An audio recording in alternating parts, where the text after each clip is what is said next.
Assalamualaikum warahmatullahi wabarakatuh. Para rawuh ingkang kula hormati, para kaluarga temanten ingkang bahagia. Sumangga kita sedaya ngaturaken puji syukur dumateng Gusti Kang Maha Agung ingkang sampun maringi kita sedaya nikmat lan rahmat sehingga kula lan panjenengan saged kempal wonten dinten niki kanthi sehat walafiat. Salawat kalian salam sumangga ugi kita aturaken dumateng junjungan kita Nabi Muhammad sallallahu alaihi wasallam. Kita sedaya kempal wonten papan menika kangge sareng-sareng mirsani adicara temu mantenipun Nimas Ayu Nanda, putri saking Bapak Bambang, kalian Dimas Bagus Rizal, putra saking Bapak Majid.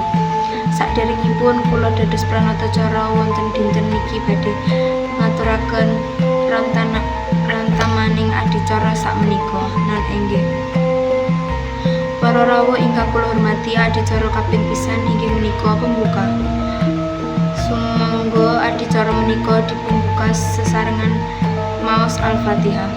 Mugi-mugi adicara semangke saged lancar, amin. Sajelengipun adicara kaping kalih, panggih temanten. Sakmenika temanten putri mijil saking papan anggene mbusani awak kangge panggih temanten kakung. Adicara ingkang kaping 3 inggih menika gantalan. Mantik adicara kaping sekawan inggih menika ngidak tigan. Adicara kaping gangsal ngumbah suku temanten kakung ingkang dipun tindakaken dening temanten putri. Adicara kaping 6 menika sinduran. Lajeng datang adicara kaping 7 bulangan lan unjuk tirta ingkang dipun tindakaken temanten putri kalian temanten kakung. Adicara kaping 8 kacar bocor ingkang nggadahi makna menawi temanten kakung gadah kewajiban nafkahi keluarga lajeng mancik. Adicara kaping 9 bobot timbang. Sajelengipun inggih menika adicara sungkeman temanten kakung kalian temanten putri dumateng bapak kalian ibu. Para rawuh lan keluarga temanten ingkang bahagia, saking pangestun jenengan sedaya adicara panggih temanten dinten niki saged rampung nganti lancar.